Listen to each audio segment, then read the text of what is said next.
करते हैं कुछ बड़ी स्टोरीज की और पाकिस्तान पीपल्स पार्टी के चेयरपर्सन ने से पीएम्स के हवाले से चंद सवालात उठाए और हमारे मेहमान बैरिस्टर शहजाद अकबर साहब मुशीर दाखिला इनसे भी एक सवाल उन्होंने किया। क्या कहा था पाकिस्तान पीपल्स पार्टी के चेयरपर्सन ने, आइए देखते हैं। एक स्पेशल असिस्टेंट साहब हर दिन टीवी पे आता है, करप्शन का राह पलापता है, आज तक हमें नहीं बता सके कि अपने असासे में जो आपने देर से डिक्लेयर किए हैं, आपके बीवी के और आपके खानदान के असासे बैरूने मुल्क कैसे हैं, अपना हिसाब देने को तैयार नहीं है कि स्पेन में जरा बताएं आपके पास प्रॉपर्टीज कैसे आए। क्या ये जो करप्शन केसेस आप इन्वेस्टिगेट कर रहे थे, आपने उनसे कोई नाजायज फायदा उठा के बैरूने मुल्क प्रॉपर्टीज खरीदे हैं? इसका जवाब आप कैसे और कब देंगे? जी मिनिस्टर साहब, आप आज जवाब देंगे या बाद में कभी जवाब देंगे? मैं तो आज ही जवाब दूंगा। मैं पहले ही आपके शो के ऊपर आपके ही चैनल के एक और शो के ऊपर जवाब दे चुका हूं और इन जज्बात से बिफरे हुए नौजवान को मैं एक चैलेंज भी कर चुका हूं कि आप की तरह दूसरे लीडर मुझसे कहते थे कि असेंबली में आएँ। अब मैं असेंबली में भी आ चुका हूँ, एज एडवाइज़र वहाँ जाता हूँ और इनको मेरा खुला चैलेंज था कि मैं अपनी 7 नस्लों का हिसाब ले आता हूँ। आप अपनी पिछली 2 का ही ले आए, 7 को छोड़ें, पिछली 2 का ले आए। मैं आपको बताऊँगा कि आपकी पिछली 2 नस्लों की कौन कौन सी प्रॉपर्टी अंदरूने मुल्क और बैरूने मुल्क कैसे बनी और किसने बनाई और क्या क्या हुआ, और अपनी एक एक चीज़ के एक एक पाई का मेरे पास तो वहीं 4 दाने, वो मैं इनको सारा इनको हिसाब दे दूंगा। जहाँ तक रह गई जो इन्होंने एक और फरमुदात की हैं कि इतना लेट जमा करवाया है, बच्चा दुबई में पड़ा है, पाकिस्तान के कानून आइन किसी चीज़ का इसको कुछ पता नहीं है।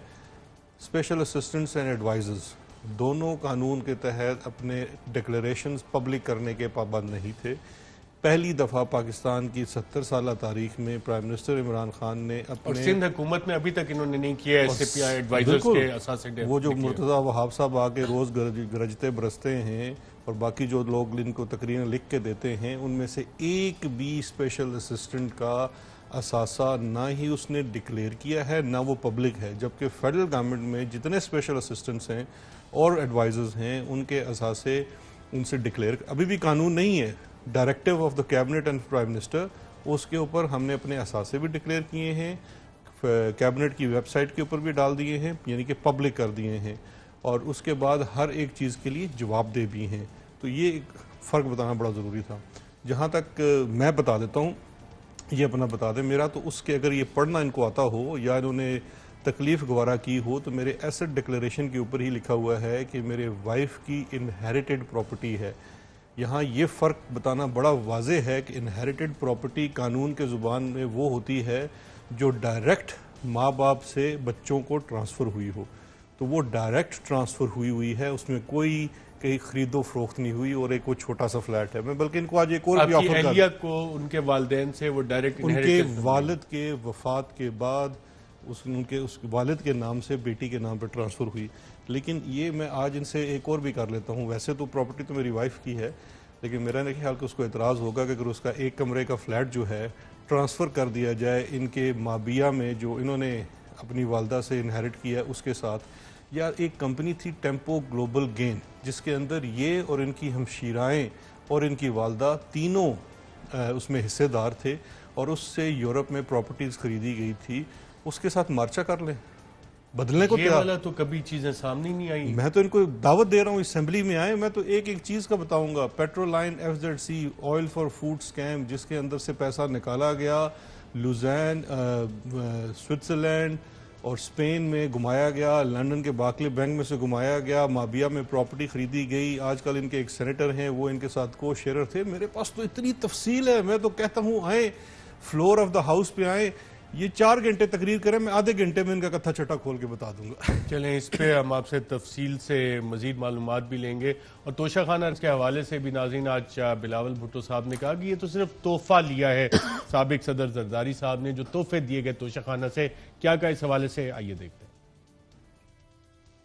तोशा खाना केस में ये इंप्रेशन देते हैं कि हमें इतना पैसा नहीं है, हम एक गाड़ी का बंदोबस्त नहीं कर सकते हैं और हमें मनी लॉन्ड्रिंग करना पड़ता है तोशा खाना का गिफ्ट्स को रखने के लिए। साथ साथ दूसरा केस ये है कि आप खरबपति है, पता नहीं कितने बिलियन ट्रिलियन डॉलर्स जो है वो फेक अकाउंट्स में चल रहे हैं। फैसला कर ले, या सदर जरदारी साहब और हम इतने अमीर हैं और हमारे पास इतना पैसा है जितना आप इल्जाम लगाते हो, या उतना भी नहीं है कि हम तोशा खाना का फी फिल कर सके और तोशा खाना का गाड़ी का बंदोबस्त कर सके। ये मजाक है। तोशा खाना केस, तोशा खाना केस का मतलब है वो केस जिसमें जो तोहफे सदर जरदारी साहब को दिए गए थे जब वो इस मुल्क का सदर था, उनका इल्जाम है कि आपने इस पे रूल्स के खिलाफ वर्जी की है और कम पैसा डाला है। एक तो अगर वाकई कम पैसा डाला है तो इसका इलाज ना नैब का है, इसका इलाज ये है कि आप वो जो रिमेनिंग पैसा है वो ले लें, या आप वो जो गिफ्ट से वो जो तोहफे थे तोहफे वापस ले लें। बंदा को आप बंद नहीं कर सकते हैं। इलाज भी बताया है, या पैसे वापस ले लें या तोहफे वापस ले लें। नैब का केस कैसे बनता है? चेयरमैन पाकिस्तान पीपल्स पार्टी कह रहे हैं। मैं ये जो हादसाती चेयरमैन हैं और वसीयती चेयरमैन हैं, इनकी गुजारिश कर दूँ।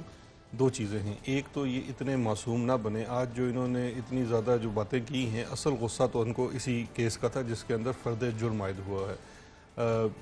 शायद आपको याद होगा जो ये तोशा खाना का केस है, ये fake bank accounts money laundering की इन्वेस्टिगेशन जो सुप्रीम कोर्ट ऑफ पाकिस्तान के लार्जर बेंच ने हुक्म किया, JIT बनी उसने किया, और उस JIT के बाद वो केसेस तमाम नैब को भेजे गए और वहाँ से तो ये तमाम मामलात सुप्रीम कोर्ट ऑफ पाकिस्तान की तरफ से नैब को आए।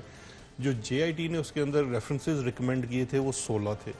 शायद उसमें नैब ज़्यादा भी फाइल कर सकती है बिकॉज सुप्रीम कोर्ट ने उसको ये इख्तियार दिया था। रेफरेंस एक है और उसमें से तोशा खाना रेफरेंस एक है और ये छोटा सा रेफरेंस था, उस पर इनकी चीखें निकल गई हैं। ये जो इतनी मासूमियत से कह रहे हैं ना कि आसिफ जरदारी को तोहफे दिए हैं, तो मुझे ये बताएं कि ये जो कर्नल कज़ाफ़ी थे लिबिया वाले, उनकी ये फूफी का लड़का था आसिफ अली जरदारी, तो उसको इन्होंने तोहफा दे दिया था। या UAE की जो रॉयल फैमिली है वो इनको ये उनके मासी के लड़के उनको तोहफे दे देते हैं। भाई आप हेड ऑफ स्टेट हैं, आप हुकूमत पाकिस्तान को रिप्रेजेंट कर रहे हैं, ये कोई बादशाहत नहीं है। आप जब बाहर जाते हैं आपको जो तोहफा मिलता है आप पाबंद हैं कानून के तहत तोशा खाना में जमा कराने के, यानी कि उस स्टेट की ट्रेजरी है, वो आपकी कोई आबाई जागीर नहीं है। गिलानी साहब ने इनके जो, मैं तो मुलाजमीन ही कहता हूँ इन सबको, उन्होंने अपनी वजारत उज़्मा में रूल्स को बेंड करके 15% की अदायगी लो उसकी ये तफसीलात में एक स्पेशल रिपोर्ट में भी दिखा देता हूँ, लेकिन